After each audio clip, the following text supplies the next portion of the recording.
Mais dans Ézéchiel, je m'appelle Ézéchiel 37. Je m'appelle Ézéchiel 37.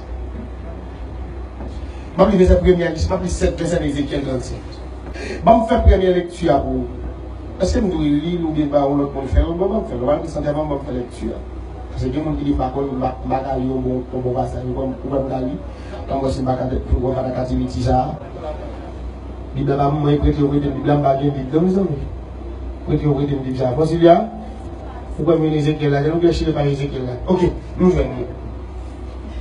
Ézéchiel 37, parmi 7 versets. La main de l'Éternel fut sur moi, et l'Éternel me transporta en esprit et me déposa dans le milieu d'une vallée remplie d'ossements. Il me fit passer auprès de tout autour, et voici, il était fort. Oui, ma préférée lecture à vous. La main de l'Éternel fut sur moi, et l'Éternel me transporta en esprit et me déposa dans le milieu d'une vallée remplie d'ossements. Il me fit passer auprès d'eux tout autour, et voici, il était fort et nombreux. À la surface de la vallée, il était complètement sec. Il me dit, fils de l'homme, ces eaux pourront-ils revivre? Attendez ça, Ézéchiel répond. Son question pose à Ézéchiel. L'éternel dit, Ézéchiel, est-ce que les eaux ça arrivent encore? Il me dit, fils de l'homme, ces eaux pourront-ils revivre? J'ai répondu, Seigneur éternel, tu le sais. Ézéchiel m'a demandé, c'est où qu'on est. Il m'a dit, prophétise sur ces eaux et dit leurs ossements desséchés. Écoute la parole de l'Éternel. Ainsi parle le Seigneur. L'Éternel a ses eaux, voici j'ai fait faire entrer en vous un esprit et vous vivrez.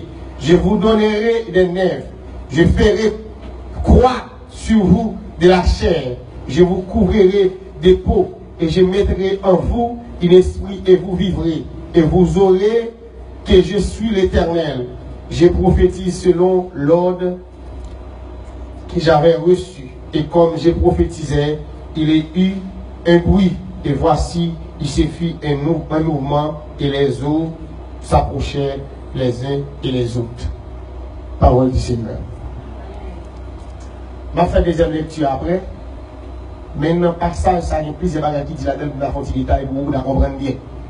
Pas oublier, c'est qu'on prédicateur qui a approché à son prophète. Puisqu'il choisit pour moi, il va faire tout le bagage là-dedans.